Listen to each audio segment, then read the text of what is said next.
intermediate yet, and some peace has started coming. So let the Ateso forgive the Karamojong. The mind of the child, we believe that if we inculcate and build confidence in them early enough, then they can grow up as important persons who understand that peace is very important in the development of the area. And we believe that if the children can be inculcated that aspect of peace early enough, then we can cut insecurity in the future. In fact, we are trying to clear the road earlier so that they don't come up with that concept that maybe the Karamojong are bad, because there is that stereotyping that the war between the Teso and the Karamojong will not end. So we are trying to break that understanding early. The school's Peace Club conducts other activities that maximize peaceful interaction among all children, regardless of their background. Katakwi Primary School has 26 teachers, responsible for a student population of 1,594. Of these, 74 are abductees. 16-year-old Anyait Petua was abducted in 2003 from their home in Amuria. In January 2007, she joined Katakwi Primary School to continue with her education. She joined the Peace Club, where she gets counseling from time to time and other skills. One day, they give me to carry one full sack of sugar, which they stole from other shops. And I say that I cannot able to carry that thing. They say that we are now going to kill you if you refuse. Then I say that, no, you give me to carry. Instead of you to kill me, I didn't accept it to carry that thing. They gave me very many sticks. They beat me. I was not able to walk even that very day. Then the next day, they have given me the husband. As that husband have given me, I got pregnant. Then the husband goes up to Congo to escort the rascal Kia, the lieutenant. Petua gave birth to a baby boy who's currently under the care of the grandmother.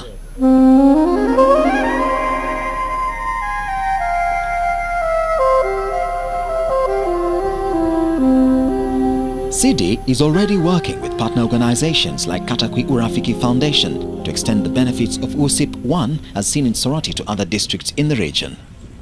With continued effort and support from partners like Kaufo and CIDI, acquisition of relevant knowledge and skills will contribute tremendously towards peace building and conflict resolution in the Teso region. In relation to local government.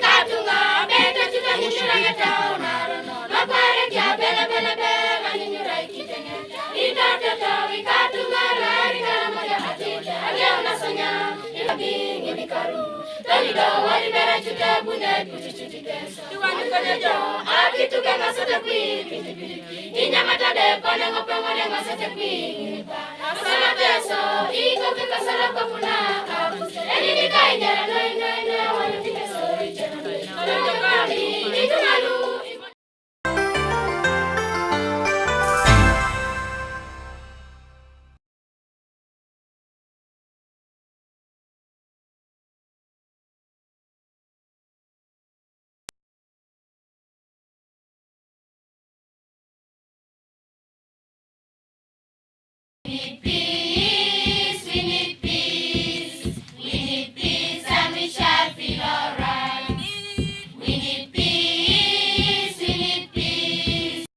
We need peace and we shall feel alright. What we need now?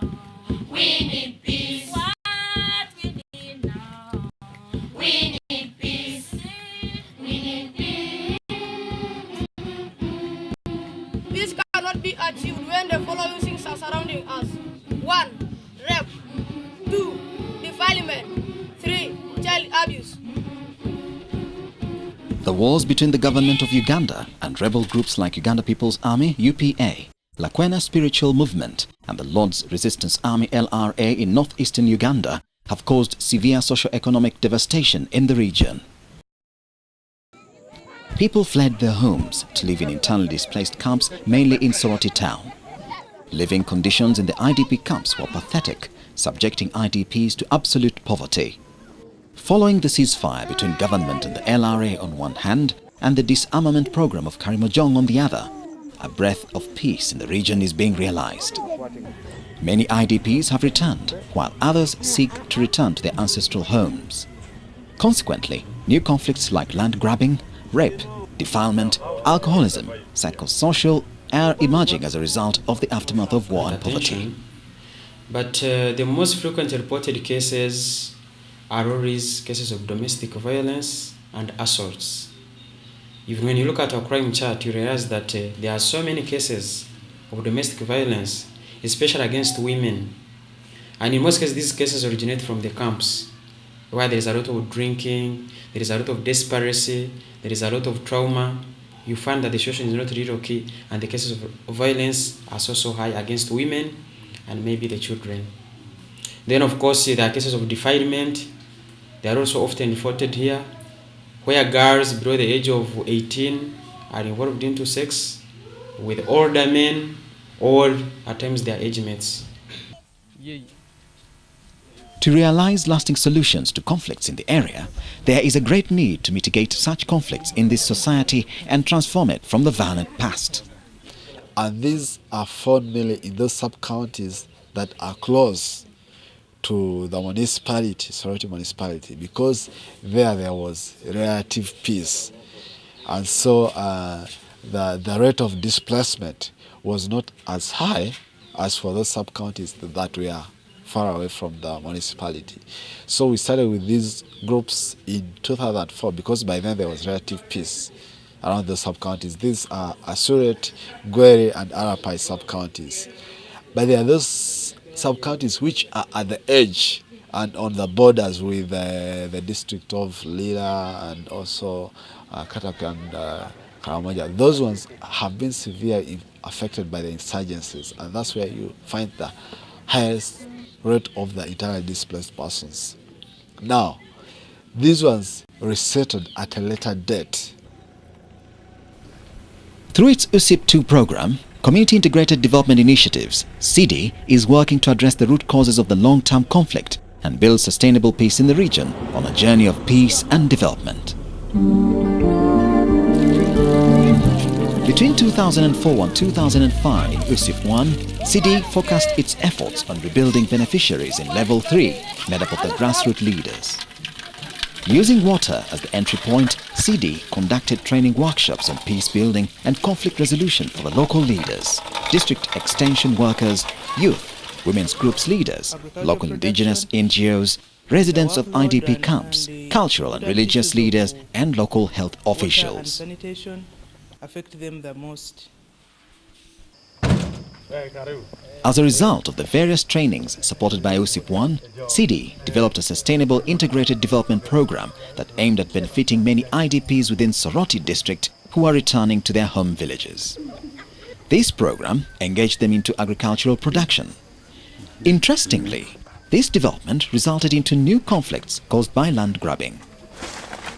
In USIP 2, CIDI has extended the skills and experience acquired during USIP 1 activities to benefit Amuria, Katakwi and Kaberamaido districts. In USIP 1, people were facing different challenges because they were now in a conflict situation which was involving armed conflicts.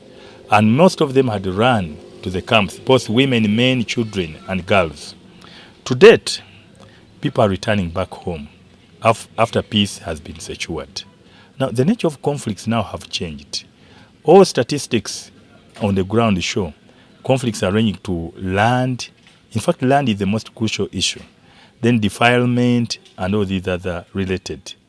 Now, thefts and all this. Now, this needs to be tackled more systematically because people are trying to find out where their land used to pass, the demarcations were not clear. This is a region where land has been owned communally. And now, exactly defining where you are passing is a problem. and people are not taking chances. They're going to each other's throat. The Uganda Human Rights Commission has regarded these conflicts, is giving backup support. We have worked with them very closely to support our cause, and whatever we receive, we also give them. The other one is not the physical ones, which ably are seen in a conflict situation. Now there is the psychosocial part of it. People were stressed, people were traumatized, more than what can be seen. But their actions on the ground show that their all is not well. They are not normal. A workshop on conflict resolution and peace building targeting level 2 leaders is in progress here at Soroti Lions Club in Soroti town. Workshops are key activities used by CIDI staff to share out experiences. Participants included the chief administrative officers from the districts of Soroti, Amuria, Katakwi and Kabaramaido, RDC of the region, school peace patrons, community development officers, local council 3 and 5 chairpersons, district police commanders of Katakwi and Amuria and Kabaramaido, and the NGO representatives advocating for peace and human rights and Soroti Regional Human Rights Commission. The workshop was opened by the resident district commissioner Arwata Joseph. In his opening remarks, he commended the input of the civil society and other actors in complementing government's efforts to provide lasting peace in the Teso region. He pledged government's full intervention and support to all peace efforts. I come to Teso region as an RDC at a time when I think the community, the other key players and stakeholders spearheaded by government have made a lot of effort in trying to ensure that real peace, a peace where people have a sense of security, is now dawning in our home in Teso region. I want to pledge that I will be alongside you, a key player in ensuring that I become one of the vehicles of transporting a pro-peace oriented approach in building the conditions in our region. They have put crops on the ground, but they are dry. After the RDC, the LC5 Amuria District Local Government, Honorable Ochere Julius, pointed out challenges of the resettlement program. Affected the return of our people. Government has been talking about the return of the people, but government has been defeated in terms of making provision for social services in the areas of return. Talk about education. You are sending people to areas where primary school is about 20 kilometers to be accessed. How will that resettlement be possible, even if my colleague, the RDC at work, is talking about it? It is one thing which has hampered the return of the people. You are talking about returning the people 20 kilometers away, there's no health facility. You are talking about people going back to the villages, roads have not been opened for 20, 30 years. How do you expect human people there to survive? There's no water provision for them.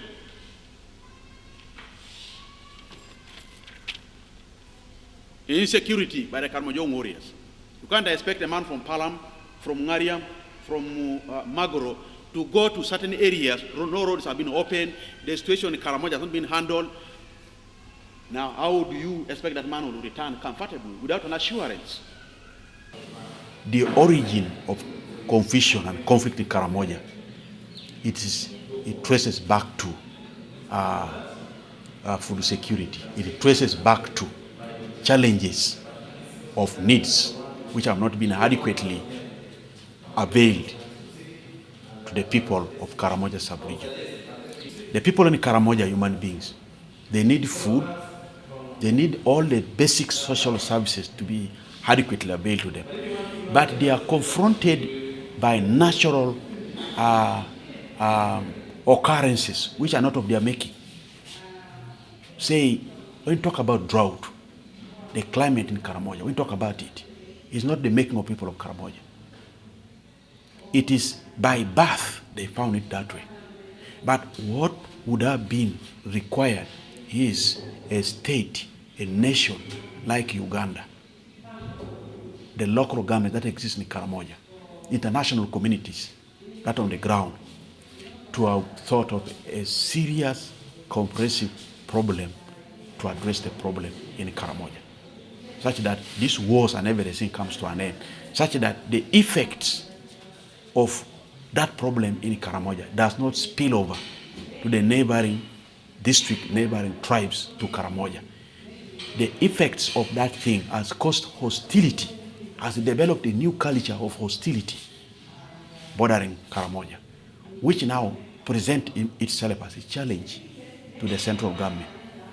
And sometimes they have overpowered the central government, the effects which have been generated by that problem. They have overpowered the government to extend that. They have also forced the government to come up with policies which are pro-effects of the problems in Karamoja.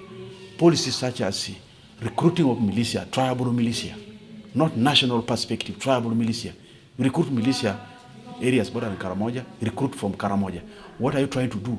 You are further building a consolidated, volatile and hostile culture within these communities.